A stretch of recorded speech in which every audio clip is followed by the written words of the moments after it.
जैसा आपको पता है, कोविड-19 से निपटने के लिए पूरे देश में लॉकडाउन को 3 मई तक बढ़ाया गया है और इस संबंध में गृह मंत्रालय ने 15 अप्रैल को विस्तृत दिशा निर्देश जारी किए थे, जिनके अंतर्गत 3 मई तक संपूर्ण देश में कुछ एक्टिविटीज़ पर आवश्यक तौर पर रोक लगाई गई थी। साथ ही वो एरियाज़ जो हॉटस्पॉट्स या कंटेनमेंट जोन में नहीं हैं, खासकर ग्रामीण क्षेत्र, वहाँ पर अर्थव्यवस्था की एफिशिएंसी को बढ़ाने के लिए तथा कृषि कार्यों को कार्यात्मक बनाए रखने के लिए 20 अप्रैल तक कुछ अतिरिक्त गतिविधियों की अनुमति दी गई है। इसी श्रृंखला में गृह मंत्रालय ने 21 अप्रैल को अपने पत्र द्वारा सभी राज्य सरकारों को स्पष्ट किया है कि सीनियर सिटीजन्स की बेड साइड अटेंडेंट और केयर गिवर सेवाएं एग्जेम्प्ट सर्विसेज हैं।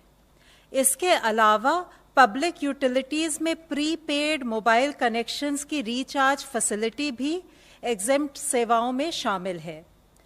ज़रूरी वस्तुओं की उपलब्धता को ध्यान में रखते हुए यह फिर से स्पष्ट किया गया है कि शहरी क्षेत्रों में स्थित खाद्य प्रसंस्करण उद्योग जैसे milk processing units, bread factories, आटा और दाल मिलों को भी छूट प्राप्त है। गृह मंत्रालय ने अपने 21 अप्रैल के आदेश द्वारा बीज और हॉर्टिकल्चर प्रोड्यूस के आयात निर्यात संबंधी सुविधाओं को, कृषि और हॉर्टिकल्चर के क्षेत्र की रिसर्च संस्थाओं को तथा मधुमक्खी उत्पाद एवं शहद संबंधी आवाजाही को छूट दी है। विद्यार्थियों के लिए शैक्षिक किताबों की दुकानों और गर्मी के मौसम को देखते हुए इलेक्ट्रिक फैंस की दुकानों को खोलने की अनुमति भी दी गई है।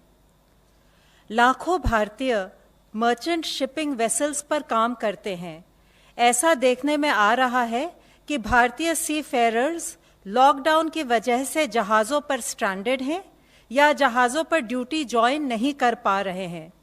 इस वजह से ये चिंता भी है कि अन्य देशों के सी फेयरर्स ऐसे जहाज़ों पर भारतीय सी फेयरर्स की जगह ले सकते हैं।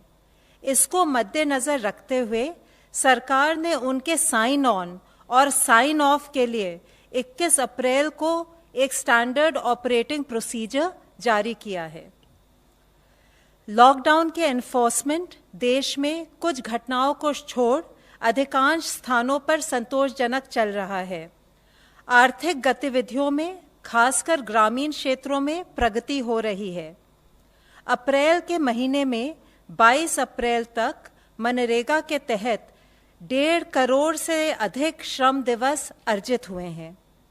जो क्षेत्र हॉटस्पॉट या कंटेनमेंट जोन में नहीं है, वहां गृह मंत्रालय के निर्देशानुसार राज्य सरकारें औद्योगिक इकाइयों को सुव्यवस्थित तरीके से शुरू करवाने में लगी हुई हैं।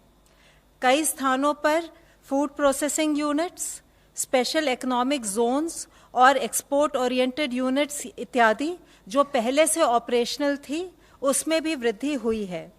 सड़क निर्माण, ईंट भट्टों, सीमेंट फैक्ट्रीज आदि से संबंधित कार्य भी शुरू हो गए हैं।